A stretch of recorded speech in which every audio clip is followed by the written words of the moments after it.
He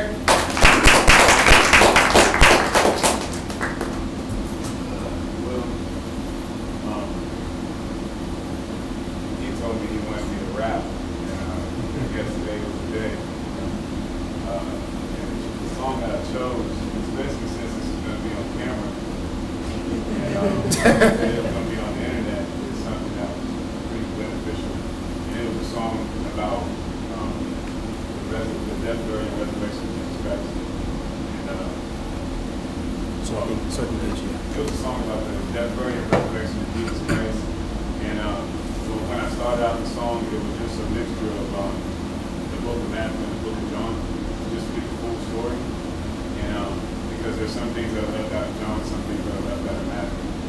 And so I wanted to get the full story from the perspective of John the Apostle. So as I'm rapping, picture me as John the Apostle telling the story. So, of course, during the trail, or after telling the story of the trail, he's kind of tired, he's quiet. He just witnessed something real serious with his friend being taken away and all kinds of stuff. So he's a little on edge. So it starts out. All right. I hope that no one's on my tail. Okay, where do I start? Guess I'll begin with the betrayal. Who I am right now, I can't say. My close friend just turned on my man Jay. Him and a pack of guys. Him with some bats and knives, and my boy P sliced off one of the dude's ears. I thought it was about to go down. I wasn't true fair, but my man Jay told P to put his dagger back in his holster and then heal the wound. It was miraculous. His love for his worst enemies was startled and baffled us. None of them tried to capture us by attacking us. They only wanted Jay strange. They didn't even seem mad at us. Jay let the men grab him and take him where they were going wild. The 10 of us were afraid with sandals and started rolling out. But P was resistant. For instance, he started following him at a distance to see the sentence. And Peter, dagger said the thing. Oh well, whatever. He went to sit at the place where they took Jay to the leader. Here's the crossroad. Pete was recognized and denied that he knew Jay 3 times in the cock crowed. Man, I tried to be lax and be kind. And keep trying to tell myself it'll be fine. I saw Pete crying. He remembered that Jay said before the cock crowed that he would deny him 3 times. When the next morning was come, it was not fun. Those religious leaders took Jay to get the job done. They took him and stood him in front of the governor to put him to death. They didn't like that Jay said he was God's son. Man, how can my boy do this? His name was Judas. Sneaky as a snake, money hungry, and no one knew this. Only Jay knew that Judas was coming to some foolish. He knew he was to be betrayed and led to the intruders, but Judas came again with the blood money and gave it back. Guilty for betraying the innocent blood and Jay with that. Judas felt so convicted that after giving up the wealth, leaving the money in the temple, he went and hung himself. Now for the trial, looking into the face of the crowd, he would say, wow, it was wild, vile. Individuals in travail as a woman with child, screaming words that were foul, it was loud.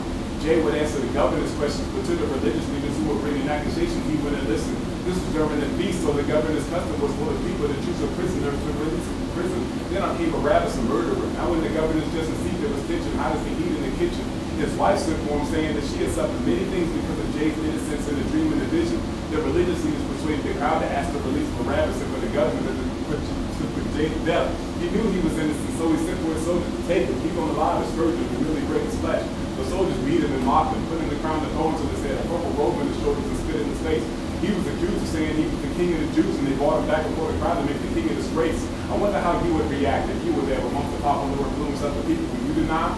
I'm asking because the governor with the two beside him asked what he should do with Jay, or when the court they say crucify him. Then he delivered them to them all to be crucified. I began weeping, and every one of them that knew him cried.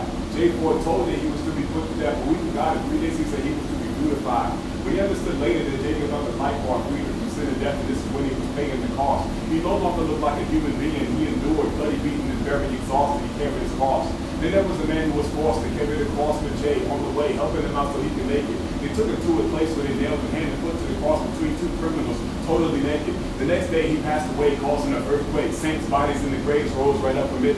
Jay's body was wrapped in linen and put in a tomb with a great big stone rolled in front of it. Then after 3 days, me and people to the tomb. Seeing it was open, thinking the body was stolen, we both with a head. Truly, he's the Son of God. His buried clothes on a bed, reported instead. You know what I said? He rose from the dead. We believed, but later that night when we gathered, Jay appeared to us, showing his wounds. He came to see us all of the way.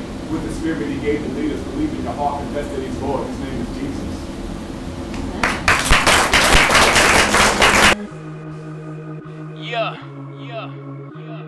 It's time we direct our attention towards the Creator.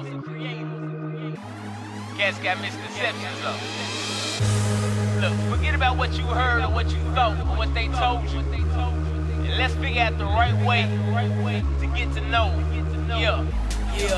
Look, hey, I don't know what they told you, but if it don't match up with his holy word, then homie,